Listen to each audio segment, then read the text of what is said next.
Il est dit dans les psaumes, Mizmor le-Toda, Riula Hashem kol haaretz, psaume pour le sacrifice de reconnaissance, acclamer l'Éternel toute la terre. Les mots Hariula Hashem kol haaretz sont les initiales de Halacha, Hariula Hashem kol haaretz. Halacha qui veut dire la loi.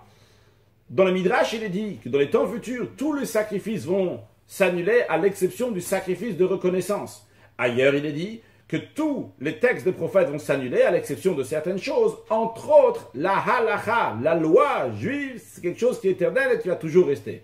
Il faut comprendre quelle est la particularité de la halacha, de la loi juive, qui va toujours rester. Aussi, il faut comprendre quel rapport entre la loi juive, la halacha et le sacrifice de remerciement, de reconnaissance. L'explication est la suivante. À propos de tous les sujets de la Torah, même lorsqu'il y a un désaccord, comme par exemple un désaccord entre la maison de Hillel et la maison de Shammai, entre Beth Shammai et Beth Hillel, on dit Elou va Elou divrei Elokim chaim. Les uns et les autres sont les paroles de Elokim, de Dieu vivant. L'expression qui est employée, c'est Elokim. Par contre, en ce qui concerne la halacha, la loi, l'expression qui est employée, c'est Havaye, Yud Ke Vav Ke, le tétragramme. Comme il y a écrit Dvar Havaye, la parole de Yud Ke Vav Ke, le tétragramme, ça fait référence à la halacha, la loi juive. C'est-à-dire que la loi juive est un niveau qui est lié avec Yud Ke Vav Ke, le tétragramme, donc pas seulement Elokim, qui est un niveau encore plus haut.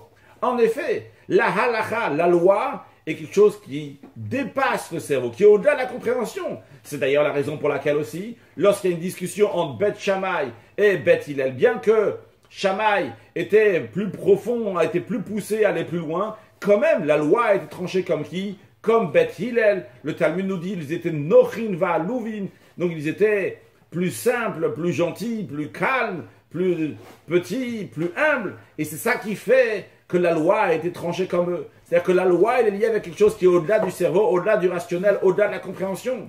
Lorsque Mashiach va venir, cette éternité de Yud Ke Vav Ke va se révéler dans le monde. Et on va voir comment ça jaillit la halacha, la loi, elle est liée avec Yud Ke Vav Ke. Et on va se sentir donc petit et voir ce qui est au-delà du cerveau.